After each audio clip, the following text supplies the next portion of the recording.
Well, no ben scéal allmhór in áiríre gur chail Ian Paisley a híchán in Antrim Thuaidh. Sin tar éis ceithre bliana agus le chéad deireadh le brí heilech Paisley. Thug Jim Allister Canada an TUV an Síocháin Mhaigh. Bhí fearras bár de ceithre céad cuige vóta ag Jim Allister ar Ian Paisley. Ní raibh aon chuine lei seo ar chorbich. Dúirt Allister é hen go raibh sé talamh chreachach agus a bhíringe sin é cheap chuileáine eile freisin. Deirú ré ar go leor bailí agus teachtareacht an Gian agus an chrúi ar fad gon DUP. A chail trí híchán in iomláine.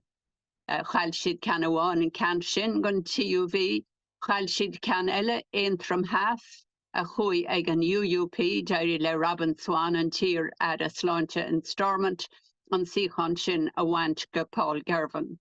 Agus in sin chail siad an Síocháin a bhíoch ag Jeffrey Donaldson ag Leanan Lagan. Déirí le sorcha Eastwood an Síocháin sin a thógáil watha.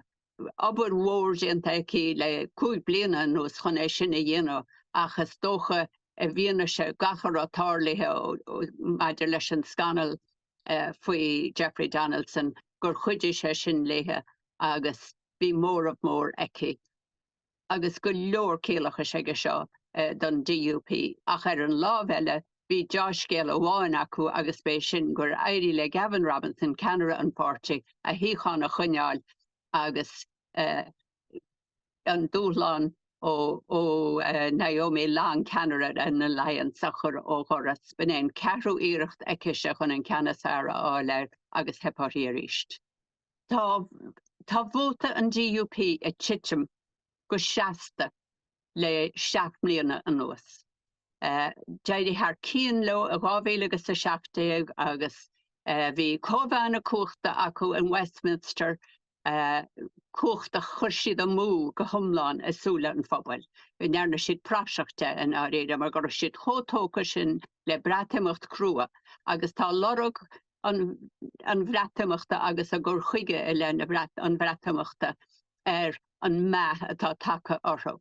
Agus an scéal mór thairis sin go bhfuil siad a rá le aondachtaí heile go gaithfidh siad a theacht le chéile, go gaithfidh siad có-aontú nó ar a leid mar go tócháin, réabhtócháin a bheith acu aiste amach.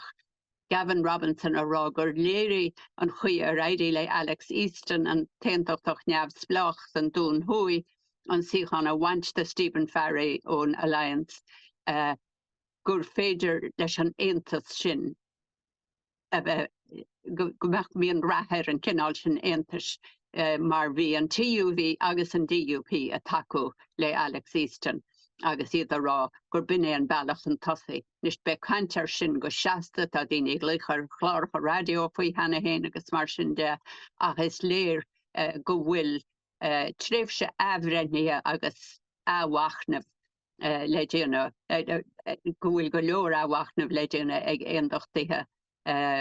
Beidir go bhfuil chuide acu rá go bhfuil an teachtareacht ródúilteach agus daoine eile rá bhfuil go néiríonn leis an teachtareacht dúilteach mar a léirí Jim Allister an TUV agus cinnte go bhfuil tréimhse chorach áhachnamh rumpa. Bhí tócháin anmhaith ar fad ag sin féin ní leon abras faoi sin. Ceart go leor ní leon Síocháin breise acu ach ba bheith nach rá mar ba bheith nach bhuair siad Síocháin in éair ghaire. Rud nach ra éon chuine leis ach an leis le Antrim Thuaidh. Agus déirí leo a scíor gon bhóta a bhéadú in ngach áit. Go háirithe ins na toghcheantar a bhí imealach roimhe seo. Bhí ar nói fearmánach agus tíreán heas a bhí imealach a riamh. Mór acu an sin. Bel firste Thuaidh a bhí imealach an uair a ríist eile béadí John Finucane an bhearna idir é agus an DUP. Agus san dún heas bhéadí Chris Hazard an bhearna idir é agus an SDLP. Mar sin na Síocháin a bhí imealach hena drochans go mééis siad imealach a ríist mar darlíonn tubaiste go chinál éigean. Ach dulchan cinn mór déanta ag sin féin ó híomh scíor gon bhóta agus bin é bhí lecamach mar sprioc acu ins na trí seachtain í seo caite. Bé si de baint leas as an na toirí sin chun brú a chur an bríomhara Keir Starmer deir siad chun referan faoin teoran a gairim. Nis drochans go nniunthe Keir Starmer rud orthu an teirt ach credan siad ó tharla go bhfuil siad an bártaí is mó i Westminster, an bártaí is mó i Stormont, agus an bártaí is mó in Sna Comhairle, go bhfuil an túdrás agus an chuacht acu inis chun éilimh a dhéanamh Starmer agus go gatha sé éisteach a thuirtamh. Is léir go tóchan tubairsteach ge Pártaí Náisiúnach na Halaban ach bé Sinn Féin gan deis agus tar sé seo ráite acu hena héin baint leas as na toirí a furadar agus an ratha bhí orthu chun brú a chur an bríomhara Keir Starmer chun referan faoin teoran a gairim. And is drochans go nniunthe sé rud orthu ní rá éon leidir bhaid go dtí seo go mbeadh sim aige ina leithid ach gan deis híoltha go mbeadh an túdrás acu de mhór a nniuirt in Sna Comhairle, Stormont agus a Westminster go mbeadh an túdrás acu chun éilimh a dhéanamh go leagfaí amach na critéir le haghaidh an referan faoin teoran agus go gaithead sé éisteach a thuirtó sin.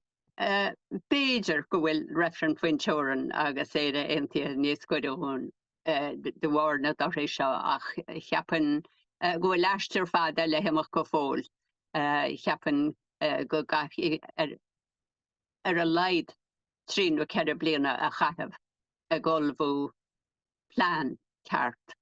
Mar tásaiging ar fad cin tubaist a bhí san referan faoin ratamacht na bhar nach rá tada olbaithe roimh ré agus nach rosaigh daoine céir le haghaidh ar siad bótá agus ní dólan go mbeadh aonge atá géirí éire aontaithe a géirí go mbeadh gúineann faoi praseacht an referan.